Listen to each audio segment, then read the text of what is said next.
हाँ तो दोस्तों, इस वीडियो के अंदर हम शक्ति पंप के स्टॉक के एनालिसिस के बारे में बात करेंगे और जानेंगे कि अब आपको शक्ति पंप के अंदर इन्वेस्टमेंट करना चाहिए या नहीं। तो चलिए शुरू करते हैं।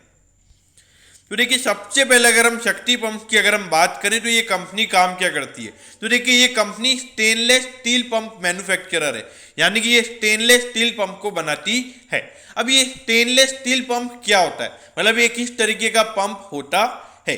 तो देखिए, अधिकतर जो केमिकल इंडस्ट्रीज होती है, जहाँ पे केमिकल बनाए जाते हैं, वहां पर ये पंप यूज किए जाते हैं और ये केमिकल्स को स्टोर करने के लिए अच्छे रहते हैं। तो ये पंप मैन्युफैक्चर करने का काम कंपनी करती है।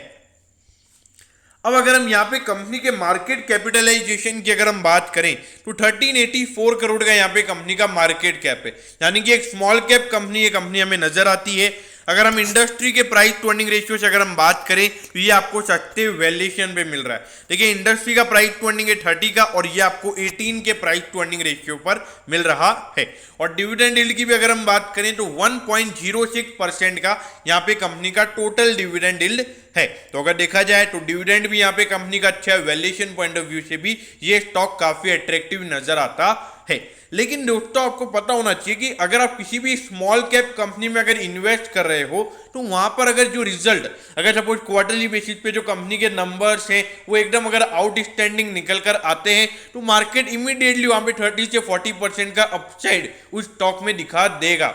लेकिन अगर वहीं पे वो रिजल्ट वहां पे अगर नेगेटिव होंगे, मतलब अगर मार्केट से रिलेटेड अगर वो डिसअपॉइंट करेंगे तो वो वहां पे 20 से 30% का वहां पे सीधा करेक्शन दिखाएंगे। तो इसीलिए यहाँ पे एक रिस्क रहता है। अगर एक भी बैड क्वार्टर अगर इन कंपनीज का निकलता है तो मार्केट एकदम बैड वे में वहां पे बिहेव करता है। तो इसीलिए अगर आप एग्रेसिव इन्वेस्टर हो तो इसीलिए ही आपको स्मॉल कैप में इन्वेस्ट करना चाहिए। अब अगर हम प्राइस टू बुक रेशियो की बात करें तो वो यहाँ पे 4.07 टाइम्स का यहाँ पे कंपनी का प्राइस टू बुक रेशियो है। तो वैल्यूएशन पॉइंट ऑफ व्यू से यहाँ पे कोई भी इश्यू शक्ति पंप के अंदर हमें नजर नहीं आते हैं।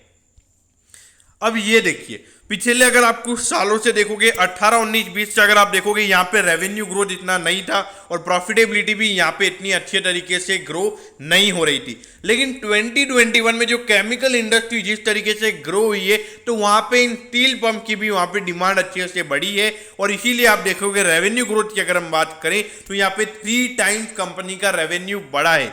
और अगर प्रॉफिटेबिलिटी की बात करें तो ये देखिए, अगर इससे अगर हम प्रॉफिटेबिलिटी को कंपेयर करें तो ऑलमोस्ट 70% यहाँ पे नेट प्रॉफिट हमें बढ़ता हुआ नजर आ रहा है। तो ये 2021 वाला फाइनेंशियल ईयर यहाँ पे कोविड था तो जो दूसरे बिजनेसेस के लिए अच्छा नहीं था, लेकिन यहाँ पे शक्ति पंप के लिए ये क्वार्टर एकदम अच्छा था। क्वार्टर क्या, पूरा फाइनेंशियल ईयर ही कंपनी के लिए बहुत ही बेहतरीन था। अब अगर हम इसके प्रमोटर्स की होल्डिंग की अगर हम बात करें तो ये देखिए, भले ये कंपनी एक स्मॉल कैप कंपनी है लेकिन 54% का यहाँ पे होल्डिंग प्रमोटर्स के पास पड़ा है, यानी कि जो कंपनी फाउंड की है जिन्होंने, उनके पास या फिर उनके पूरे फैमिली ग्रुप का मिला के अगर हम बात करें तो 54% यहाँ पे प्रमोटर्स का होल्डिंग है। अब उसके अलावा अगर हम FIS की बात करें और DIS की बात करें तो उनका 2 से 2.5% का ही स्टेक है।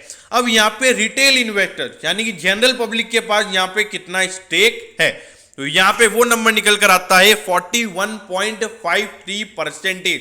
तो इसीलिए यहाँ पे ये बहुत रिस्की हो जाता है जब आपकी होल्डिंग अगर मार्केट में जितने शेयर फ्लक्चुएटेड हो रहे हैं। देखिए, प्रमोटर्स के जो शेयर ये तो ओपन मार्केट में चल नहीं रहे, मतलब ये मार्केट में इनका बाइंग और सेलिंग नहीं हो रहा है। अब उसके अलावा FII DIS की अगर हम बात करें तो 2.64%, तो अगर आप वो देखोगे उनका भी ज्यादा बाइंग एंड सेलिंग नहीं हो रहा है। लेकिन जो 41% के शेयर्स हैं जो मार्केट में हैं वो पूरे रिटेल इन्वेस्टर्स के पास पड़े। तो ऐसे में क्या होता है, जैसे ही मार्केट में नेगेटिव रिजल्ट आता है वहां पे जो रिटेल इन्वेस्टर्स होते हैं इनको लगता है कि अब कंपनी अच्छा परफॉर्म नहीं करेगी, ऐसे थॉट्स आते हैं तो वहां पे वो स्टॉक को सेल करते हैं और सीधा वहां पे हमको स्टॉक का प्राइस गिरता हुआ नजर आता है।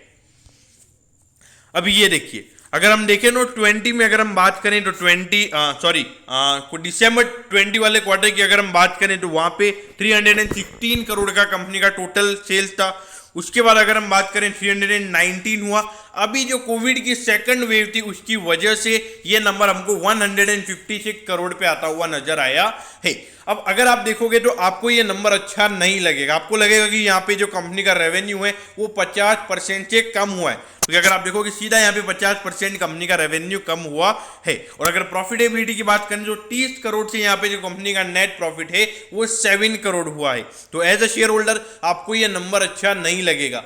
लेकिन देखिए पिछले साल भी लॉकडाउन था और पिछले साल से अगर हम इस नंबर को कंपेयर करेंगे तो पिछले साल इस सेम पीरियड में कंपनी का प्रॉफिट 3 से 4 करोड़ के लगभग था और अभी कितना है 7 करोड़, यानी कि ऑलमोस्ट 90% यहाँ पे कंपनी का net profit year on year basis पे हमें बढ़ता हुआ नजर आ रहा है। तो इसीलिए आपको समझना होगा कि कोविड की सेकंड वेव थी उसकी वजह से रेवेन्यू गिरा है। लेकिन यहाँ पे आपको एक और लेसन मिलता है, अगर आप किसी भी स्मॉल कैप कंपनी में इन्वेस्ट कर रहे हो, अगर वहां पे कोई भी बैड टाइम आता है तो उनके वहां पे जो हमको गिरावट देखने को मिलती है, उनकी जो सेल्स हो गई या फिर जो प्रॉफिटेबिलिटी हो गई वो बहुत ज्यादा होती है। ऐसे में अगर आप लार्ज कैप कंपनी देखोगे तो वहां पे भी डाउनफॉल होता है, लेकिन 10 से 15% के लगभग, 10 से 15% से ज्यादा का डाउनफॉल वहां पे नहीं होता है। अब इस कंपनी के रिटर्न ऑन इक्विटी पे नजर डालिए। देखिए 2020 में तो ये कंपनी लॉस में थी, उससे पहले ये 15% पे ये नंबर था, अब ये नंबर आ चुका है 22% पे। देखिए being a small cap company अगर आपकी कंपनी 22% का रिटर्न ऑन इक्विटी दे रही है तो मेरे ख्याल से ये नंबर बहुत ही अच्छा है। देखिए मेरे ख्याल से तो 20% का आरओई अगर कोई कंपनी दे रही है तो मेरे ख्याल से वहां पर मेरे पैरामीटर के हिसाब से वो नंबर बहुत ही अच्छा है। अगर रिटर्न ऑन कैपिटल एम्प्लॉयड के बारे में बात करें तो ये नंबर निकल कर आता है 33.70% पे, तो ये नंबर भी 20% से 13% ऊपर है। मेरा पैरामीटर होता है कि 20% का अगर कंपनी कैपिटल पे रिटर्न कमा रही है तो मेरे ख्याल से वो नंबर काफी अच्छा है। और अगर रिटर्न ऑन एसेट की बात करें तो वो नंबर यहाँ पे 11.27% निकल कर आता है। तो यहाँ पे कंपनी के रिटर्न रेशियोज काफी अट्रैक्टिव है और आपको पता होना चाहिए कि ये पिछले साल के मुकाबले यानी कि 2021 वाले फाइनेंशियल ईयर के मुकाबले, और ये जो क्वार्टर में कंपनी के रिजल्ट आए हैं इसमें ईयर ऑन ईयर बेसिस पे हमें 90% का ग्रोथ देखने को मिला है। तो इसीलिए अगर पिछले साल के मुकाबले हर क्वार्टर में company year on year basis पर अगर 10 से 20% की ग्रोथ भी दिखाती है तो ये यहाँ पे रिटर्न रेशियोज हमें और बढ़ते हुए नजर आएंगे। अब अगर हम यहाँ पे डेट टू इक्विटी की अगर हम बात करें तो देखिए 19 में 0.58 पे ये नंबर था, फिर उसके बाद में ये नंबर आ गया 0.70 पे। लेकिन अभी जो बैंक जो इनका डेट टू इक्विटी रेशियो इनका यहाँ पे कम हुआ है वो सीधा 0.26 हो चुका है, यानी कि 0.44 से ये नंबर हमें कम होता हुआ नजर आ रहा है।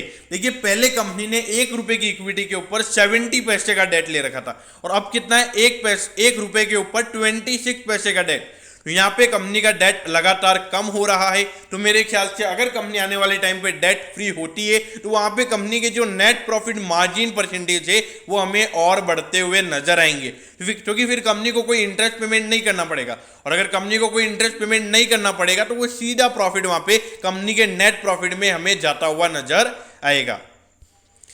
अब ये देखिए 753 पे यहाँ पे शक्ति पंप्स का स्टॉक अभी ट्रेड हो रहा है और 910 का इसका ऑल टाइम हाई है, यानी कि अराउंड 17 to 18% का करेक्शन ऑल टाइम हाई से यहाँ पे ऑलरेडी हो चुका है। अब देखिए दोस्तों आपको समझना चाहिए कि यहाँ पे जब कंपनी के रिजल्ट आए थे तो 820 के लगभग ये स्टॉक ट्रेड हो रहा था, तो वहां से अगर हम देखें तो 7 to 8% का करेक्शन मार्केट ने यहाँ पे ऑलरेडी दिखा दिया है। अब ऐसा क्यों दिखाया है? क्योंकि जो रिटेल इन्वेस्टर्स जो उनको ऐसा लग रहा है कि कंपनी स्मॉल कैप है, अब यहाँ से कंपनी में कोई ग्रोथ नहीं दिखेगी। देखिए जो नंबर्स मैंने आपको दिखाए हैं वहां पे मुझे ऐसा बिल्कुल भी नहीं लगता है। मेरे को ऐसा लगता है कि जो कोविड की सेकंड वेव है उसकी वजह से ये नंबर हमें गिरता हुआ नजर आया है। तो अगर आप एक लॉन्ग टर्म इन्वेस्टर अगर स्मॉल कैप कंपनी में इन्वेस्ट करना चाहते हैं तो मेरे ख्याल से शक्ति पंप के अंदर इन्वेस्ट किया जा सकता है। ऑल्दो ये मेरा कोई पर्सनल एडवाइस नहीं है, ये मेरे को जो अच्छा लग रहा है तो मैं उसके हिसाब से आपको बता रहा हूँ। आपको अपने फाइनेंशियल एडवाइजर या फिर अपनी खुद की रिसर्च करके ही इन्वेस्टमेंट करने हैं। अब अगर मैं दूसरी बात करूं, देखिए एक तो लॉन्ग टर्म जिनको इन्वेस्ट करना है, जिन्होंने ऑलरेडी इन्वेस्ट कर रखा है और लॉस में उनको लग रहा है कि कोई उनका इन्वेस्टमेंट डिसीजन गलत तो नहीं है, मुझे तो ऐसा लगता है कि कोई आपका इन्वेस्टमेंट डिसीजन गलत नहीं है, और अगर आप एवरेज कर सकते हैं तो मेरे ख्याल से यहाँ पे एवरेजिंग करना बिल्कुल सही रहेगा। अब शॉर्ट टर्म व्यू की बात करते हैं तो देखिए, जिस तरीके से यहाँ पे 820 से स्टॉक 753 के लेवल पे आया है, उससे सीधा हमको इंडिकेशन है कि मार्केट को यहाँ पे रिजल्ट अच्छा नहीं लगा है। लेकिन मेरे ख्याल से शॉर्ट टर्म से आपको थोड़ा दूर ही रहना चाहिए, क्योंकि जब मार्केट में यूफोरिया चल रहा है और वहाँ पे अगर देखोगे आप कोई भी स्टॉक कभी भी भाग जाता है, तो वहाँ पे मेरे ख्याल से ऐसे टेंशन के लिए ऐसे स्टॉक में शॉर्ट टर्म इन्वेस्टमेंट मेरे ख्याल से अवॉइड ही करने चाहिए। बाकी ये मेरा पर्सनल ओपिनियन है, आपको अपने फाइनेंशियल एडवाइजर की एडवाइस लेकर ही काम करना है। दोस्तों मैं होप करता हूँ कि स्टॉक के एनालिसिस के बारे में आपको सब कुछ पता चल गया होगा। अगर आपकी कोई भी क्वेरीज है तो आप कमेंट कीजिए, मैं जरूर आपके कमेंट पर रिप्लाई करूंगा। ओके दोस्तों, thank you, have a nice day.